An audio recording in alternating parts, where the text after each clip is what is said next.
After Attila the Hun died, things got chaotic and violent along the old borders of the empire. Without a strong leader in charge, the group of tribes that the Huns ruled started to fall apart.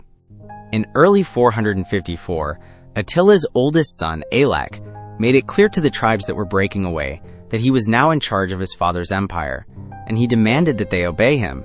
But when spring came and the fields turned green, some of Attila's old and trusted leaders started to act. Valamir of the Ostrogoths and Ardaric of the Gepids announced that their people were now free. They said they wouldn't listen to Ellac or his brothers anymore. Ellac couldn't let this challenge slide, so he quickly took his remaining army and went straight for the rebel tribes. It was a fast ride, just like his father used to do. Attila could show up out of nowhere with his men. Like a storm, Ellac didn't stop until he crossed the Danube River, leaving fire and the screams of captured people behind him. He went into the old Roman land of Pannonia, followed the Sava River, and then his scouts told him there was an army on a smaller river called the Nedao. It was Ardaric, and he had brought an army of allied tribes, all of them ready to risk everything to be free from Attila's power-hungry sons. Dark rain clouds covered the sky, making the day look black. Sometimes, lightning would flash, and you could see the armies getting ready in the rain. Ardaric met Ellac on the plain with a long shield wall, hiding how many soldiers he really had. The Gepids stood still as the Huns got into position, quietly watching from behind their helmets. Ellac knew who Ardaric was. He was the Gepid king, a great leader, and one of his father's closest advisors. But Ellac had the blood of Attila, the Scourge of God, in him. That blood started to pump, and Ellac's heart beat like a war drum. He thought, if I can beat Ardaric, my father's empire will be whole again. He lifted his sword to the sky and screamed the war cry to signal the attack. Thousands of his soldiers rode toward the quiet, still line of Gepids. Arrows flew everywhere as the Hun riders got close, shot their arrows, and then pulled back. There was thunder, lightning, and rain, and the ground shook from all the horse hooves. The field turned to mud, and soon it was mixed with blood. The rebel lines started to show some weak spots. The Huns let out a scary scream, just like their leader. They shot one last round of arrows while riding fast, then took out their spears, swords, nets, and ropes. They planned to trap and kill the rebels like animals. Their horses crashed into the enemy line, and the fight began everywhere on the plain. For a short time, it seemed like the whole world's future was being decided right there. You know, as a history fan, I really love games that get their time period right. That's why I'm happy to welcome back our sponsor, War Thunder. It's the biggest vehicle fighting game out there. You can play with over 2,000 tanks, planes, helicopters, and ships in exciting player versus player battles. War Thunder has vehicles from over 100 years of history, from the 1920s all the way to today. The vehicles are super detailed, right down to their single parts, which makes the game feel very real. You can choose how you want to play. There are fast, action-filled games or more realistic, strategic battles. War Thunder has intense player versus player fights for every type of player. The way damage works in the game is really cool. There are no simple health bars. Instead, you get real damage to the vehicle and its crew. Things like fire and smoke make it feel even more real. You can play War Thunder on PC, PlayStation, or Xbox today. If you use my link in the description, you'll get a huge bonus pack. My link works for new players and for old players who haven't played in at least 6 months. You'll get an exclusive Eagle of Valhalla vehicle decoration, 100,000 silver lions, and a premium account for 7 days. This bonus pack is only here for a short time, so don't wait. See you on the battlefield in War Thunder. As many of you know, these were years of chaos, fighting, and war. This was the age of the Huns. Their empire hung over the Eastern and Western Roman empires like a dark cloud. They were always ready to send their armies on horseback deep into Roman lands and destroy everything. It seemed like the Huns were here to stay for good. But in 451, Attila lost his first major battle. It was against General Aetius at the Battle of the Catalonian Plains.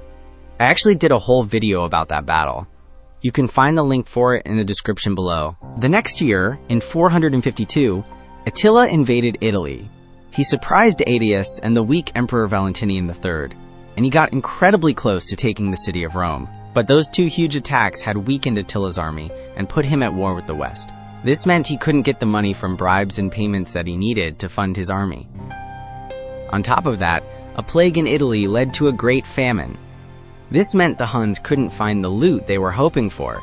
and there wasn't enough food for them to take back for the winter. So Attila had to take a small bribe from the Western Empire and pull his army back. His forces were suffering badly. At the same time, a new emperor had taken power in Constantinople 2 years before. His name was Marcian. He was tall, and unlike many emperors, he was ready to fight. He had also stopped paying the yearly tribute to Attila. While Attila was busy attacking Gaul and Italy in 451 and 452, Marcian cut off the money that the Huns needed for their huge army. But that's not all. Marcian also brought the fight directly to the Huns. In the middle of 452, he took an army into the Pannonian Plain. Even though it was dangerous, the Eastern Roman Emperor went into the plains and beat a Hunnic army. Then, Marcian hit Attila, where it would hurt him the most. He destroyed the lands of the Ostrogoths, which was the main food source for the Hunnic Empire. Losing all that food would have created even more problems for Attila, especially since his attack on Italy hadn't gone as planned. Marcian then moved into the lands of the Gepids. Like the Ostrogoths, they were also very much against Hunnic rule. The emperor knew that by destroying the lands of these German tribes, he would make Attila look weak. They burned crops, stole food, and destroyed villages and forts. Marcian's attack in 452 was a classic Roman move. It was a lot like what other Roman generals had done long ago. The plan was to destroy the enemy's homeland and then get out before they could be trapped. The news of Marcian's attack must have been a huge shock to Attila. But more importantly, it showed the tribes along the Danube that Rome was still powerful. Finally, in the early fall, Marcian led his army back across the Danube. By November of 452, Attila was back and heading to his winter camp in the Pannonian Plain. He sent messages to Constantinople, threatening to invade and conquer the Eastern Empire the next spring if they didn't pay the tribute they owed. But Marcian just ignored him. He figured that Roman gold was better used to train and supply his own soldiers. By January of 453, Attila started getting ready for a huge invasion. But he didn't seem as unbeatable as he once did. His scary reputation had faded a bit. Getting soldiers and supplies for the attack wasn't as easy as it used to be. Still, the tribes he ruled respected him enough to give him an army that was big enough to beat the Romans. But that big attack never happened. Attila died suddenly after a party celebrating his marriage to one of his many wives. This shocked the Hunnic leaders. The most powerful people realized that taking Attila's throne would bring amazing rewards and respect. Everyone started looking for an opportunity. Trying to take power from Attila would have been like suicide. But his sons weren't as scary or powerful as their father. And now that Attila was gone, his once loyal commanders started to see new chances for themselves. Probably the best of these generals was Ardaric, the leader of the Gepids. Attila himself said Ardaric was as smart and wise as he was. Then there was Valamir of the Ostrogoths. He came from a more noble family than Attila, and was very clever when it came to politics and spying. Both of these leaders had fought with Attila at the Catalonian plains, and stayed with him until he died. Both of them were probably hurt by Marcian's raid, and they were likely ambitious. They saw a chance to create their own kingdoms. By the spring of 453, news that Attila was dead reached Constantinople and Italy. The Roman leaders were no doubt very relieved. Farther away, when the tribes who were forced to fight for Attila heard the news, they saw it as a sign of hope. The Hunnic Empire started to break apart, but the very first fight after Attila died was between his own sons. Attila probably had tons of children, maybe even hundreds, but we only know the names of 3 of them today. They were Ellac, Dengizic, and Ernach. Ernach and Dengizic were okay with sharing power, just like their ancestors. But Ellac wasn't good at compromising. The idea of ruling all by himself, just like his father, was just too tempting for him. So each brother created his own group of supporters inside the Hunnic Empire. Ellac came out as the strongest of the 3, but he couldn't get his father's old generals to join him. He was strong, but not strong enough to force them to be his allies. The Ostrogoths were the first allied tribe to rebel. This happened in late 453 or early 454. They refused to pay tribute, and their leader Valamir even attacked Hunnic lands. The Ostrogoths had a lot of fighters and were good at war. They couldn't beat the Huns when Attila was in charge, but now that the Hunnic Empire was split between 3 brothers, they saw their chance. Ellac must have tried to bring his father's old alliance back together to fight the Ostrogoths. He wanted to either destroy them or force them to obey him again. But Ardaric refused to obey. He announced that he was going to be his own independent ruler. The Gepid leader was furious that the brothers were trading free people and their lands as if they were animals. To him, this made them even worse than the Romans. So the Gepids were now rebels too. Ardaric didn't have enough soldiers to fight the Huns directly, so he moved west to team up with other German tribes. He was probably hoping Valamir would join him. Ellac decided to go after Ardaric's army. He could have just attacked the Gepid lands, but that wouldn't have made them obey him or make him look strong again. Ellac had no other choice. He had to fight the rebels on the battlefield, or he would lose all his power. We don't know for sure exactly who was in each army on the day of the battle, but it's very likely that Ellac only had his own Huns and the Alans. He probably also had the Shiri, a German tribe known for having good soldiers on foot. Ardaric might have had help from Valamir's Ostrogoths, but we can't be sure. The story usually goes that he led a German army made up of his own Gepids, the Heruli, Rugi, and Suebi, and some Shiri as well. No matter who was there, Ellac made the first move. He was ready to teach Ardaric a lesson. His riders, the Huns and Alans, led the charge, using their powerful bows. The Shiri followed on foot to support them. When the fighting started, the battle at Nedao was huge and intense. The Huns worked together perfectly. They would ride in close to shoot their arrows, then circle around to the back and do it all over again. Ardaric set his men up behind a shield wall. He knew the enemy's leaders and their plans very well. He was there at the Battle of the Catalonian Plains. He saw how the Romans and Visigoths held off the Hun attacks with their shield wall, and then waited for the right moment to charge back. As the Huns slowly weakened the German line, Ardaric's men did not move. The soldiers behind the front line threw weapons like javelins and spears at the Huns. Some of the German fighters also used throwing axes.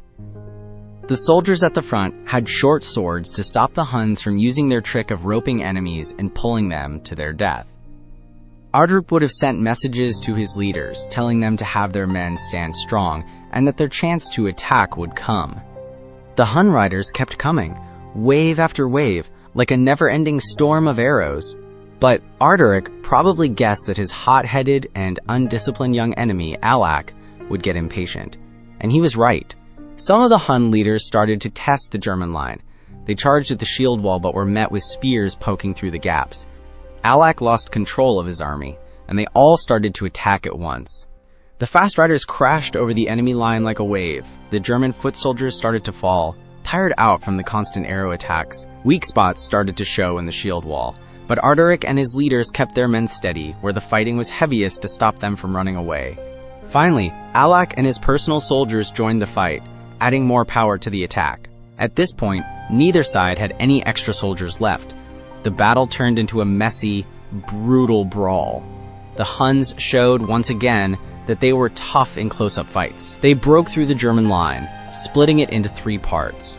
But soon, Ellac's big push to make the enemy run away had tired out his own men. The Hunnic attack finally failed against the Gepid shield wall, and the Gepids started to push back in an organized way. Some Hun riders pulled back to try and trick the enemy, shooting arrows as they retreated. But Ardaric stopped his men from breaking their formation to chase them in a wild counterattack. Instead, the German line moved forward together as a shield wall. They waited for the Hun riders who were coming back to join the fight. Ardaric's men held off the attack once again. The Huns pulled back again, but this time, they lost a lot more men and didn't cause much damage. Just as another group of Huns was getting ready to attack, Ardaric yelled, "Now!" His soldiers, who were eager to fight back, dropped their shields and charged. Ellac's army was now a mess, and he couldn't get them back in order. Seeing a solid line of Ardaric's men running right at them, many of the Hun riders turned and ran. Full of determination, Ardaric and his soldiers chased right after the enemy. The Huns were pushed back to their camp. Ellac and his allies had probably made a wall of wagons there, trying to find some protection from the charging German warriors. They hoped that when it got dark, the fighting would stop and they could escape. But the Gepids and their allies knew all about the wagon wall trick. They probably used fire arrows, oil, and other things to set the camp on fire and force their enemy out. At this point, the battle became the total chaos that old stories describe. The Huns were desperately shooting their bows from inside the fire. The Heruli light horsemen were fighting running battles, with the slow and tired Hunnic heavy cavalry. The Rugi and Suebi used their spears to kill anyone trying to escape the huge fire that was burning down the Hunnic camp. As one old writer put it, all of the nations tore themselves to pieces. In the end, Ellac, Attila's son, died somewhere in the fire. For the rest of the day and through the night, the Hunnic army was completely wiped out, with tens of thousands of men killed. The victory at Nedao changed both everything and nothing for the Roman world. Attila's younger sons, Ernak and Dengizic, left the western parts of their father's empire and moved back east, to the lands north of the Black Sea. Because of their family name and their own skills, they were able to rule there for a long time, but they never became as famous or as successful as their father. The Ostrogoths and the Gepids both created their own kingdoms. The Gepids became a problem for the Romans for the next 100 years, until they were beaten by other tribes and slowly faded away. In the west, the Vandals attacked Rome the year after Nedao. This led to a new, short-lived emperor named Avitus. As the Hunnic Empire fell apart, he was able to take back the land of Pannonia for the empire. This gave the Roman army more soldiers, which it badly needed after so many wars. But of course it was too little, too late. 3 years later, in 457, Emperor Majorian made one last big attempt to bring back the power of the Western Roman Empire. You can see my video on that right here. Don't forget to play War Thunder on PC, PlayStation, or Xbox using my link below. When you sign up with my link, you get a huge free bonus pack. This is for new players and for returning players. It includes premium vehicles, a premium account, boosters, and a lot more. Thanks for watching. If you're new, don't forget to subscribe and leave a comment. It really helps the channel. As always, I'll see you in the next one.